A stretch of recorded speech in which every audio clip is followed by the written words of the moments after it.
নিরীহ মানুষ মারা যায়, আমার ছেলে কেন মারা গেল? আমি এর সরকারের দ্বারা বিচার চাই।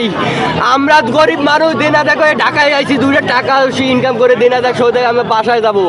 আমার 2টা ছেলে, আমার একটা ছেলের, আমার বড় ছেলেরে খুয়াইছি। আমার সরকারের দ্বারা আবেদন এর বিচার চাই, আমার ছেলের বিচার চাই, আমার ছেলের বিচার চাই, আমার ছেলের। এই তালা মারা, পাশের লোকে কয় কি, পাশের লোকে কয় কি তোমার ছেলের বিপদ হয়েছে, তোমারে যাইতে গেছে, তোমার বউ ছেলে মেলে ওই জায়গায় গেছে, কি যেন হয়েছে সিয়ামের। আমি দৌড়াইয়া চলে আইছি, আইয়া আমি মোবাইলে টাকা ভরছি, 50 টাকা রিচার্জ করেছি। আমি আমার ছেলেরে ফোন দিই, ফোন বন্ধ। আমার বাড়িওয়ালারে ফোন দিই, ফোন ধরে না। আমি নিশ্চয়ই শুনি মনে হয় বিপদ হয়েছে, আমার পরানে কামড় দিছে, আমার ছেলে মনে হয় বিপদ হয়েছে। এর ভিতর আমার জেড দোষী দৌড়াইয়া আমার সামনে যাইয়া অজ্ঞান হয়ে পড়িছে, কয় তোমার ছেলে নেই, তোমার জন্য খুয়াইছি, তোমার জন্য ঢাকায় আইছি।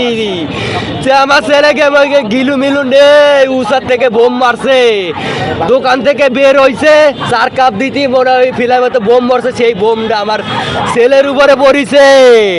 আমার ছেলে, আমি সরকারের দ্বারা বিচার চাই, আমার ছেলেরে ফিরাই দেন।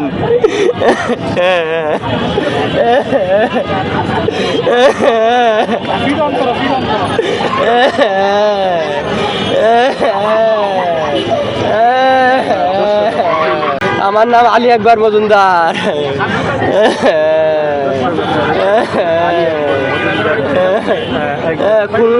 খুলনা দিগলিয়া গ্রাম দিয়ারা।